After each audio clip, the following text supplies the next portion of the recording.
We are exposing the secrets behind tariffs. Ever wondered why imported goods can be so pricey? Let's uncover the mystery in 4 minutes. Today we are breaking down the history of tariffs and what that can mean for you. So what exactly is a tariff? Simply put, it's a tax on goods coming in or going out of a country. Governments use tariffs to protect local businesses, raise money, or even play a little political chess. There are 2 main types. Specific tariffs, like a flat $500 fee on cars, and ad valorem tariffs, which are a percentage of an item's value. Now let's take a quick tour through history.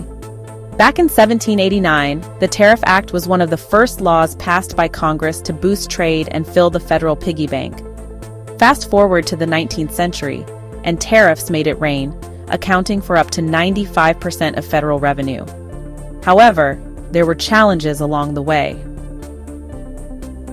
Let's talk about the early history of tariffs.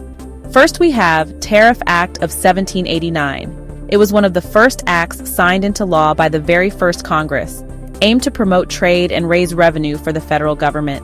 But it wasn't all smooth sailing. The Embargo Act of 1807 banned American ships from trading in foreign ports in response to the British-French War. And the notorious Tariff of Abominations in 1828 stirred quite the pot, especially between the North and South during the Civil War. It imposed a 45% tax on raw materials like tobacco and cotton, which was controversial and contributed to the North-South divide leading up to the Civil War. Now jump to the 20th century, and we see major shifts. The Underwood Tariff of 1913 slashed rates. It did this by reducing tariffs significantly following the ratification of the 16th Amendment, which introduced the federal income tax. While the Smoot-Hawley Tariff raised tariffs to historic highs in response to the Great Depression, leading to a significant drop in international trade. This 1930 tariff cranked them up, causing a global trade nosedive during the Great Depression. But we had post-World War II efforts to streamline trade. In 1947, we had the General Agreement on Tariffs and Trade, GATT. This was aimed to minimize international trade barriers by reducing quotas, tariffs, and subsidies.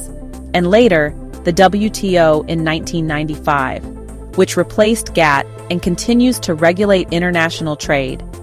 And don't forget the modern era, where tariffs made headlines during the Trump years, highlighting their use as a foreign policy tool.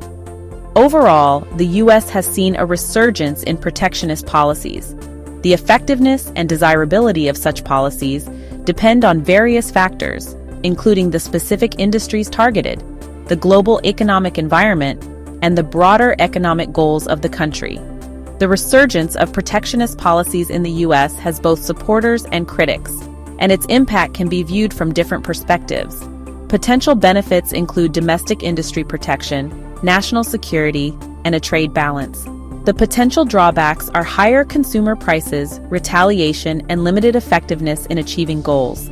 Like this? Smash that like button, subscribe, and follow us on Instagram and YouTube at 99rights_online for more legal quickies.